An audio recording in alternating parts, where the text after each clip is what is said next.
अवघ्या 5 मिनिटात पोरांनी फडशा पाडला बघा. सगळं संपून टाकलेलं आहे बघा. भोपळी आमचे कसे खाल्यात, सगळं संपून टाकले 5 मिनिटात. व्हिडिओ करण्यामागचं कारण मित्रांनो, ज्यावेळेस मुलं बाहेर खेळायला जातात, पोहायला जातात, मस्तपैकी त्यांच्या शारीरिक कष्ट, शरीराची व्यायाम होतो, त्यावेळेस आपोआप त्यांना अशी मनसोक्त भूक लागते बघा. त्यांना काय पण मिळू दे खायला, शिळपाक काय पण असते घरात, अशी मन भरून खातात मुलं. त्यामुळे मुलांना पोहाय शिकवा. जे बाहेरचे खेळ आहेत, ग्राउंडवरचे खेळ आहेत, त्यामध्ये मुलांना व्यस्त ठेवा, म्हणजे मुलांची भूक आपोआप वाढते. जय शिवराय मित्रांनो.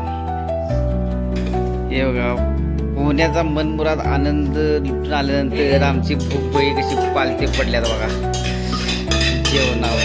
काय या पोडतून का काय पातेल शौर्य बघा काय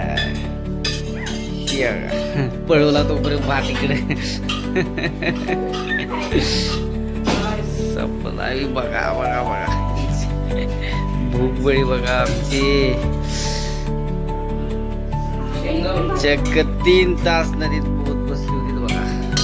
हा काळा पडला बघा पोहून पोहून, आणि आता पडल्या जेवणावर पालती. हा बघा आमचा भुबळी नंबर 1.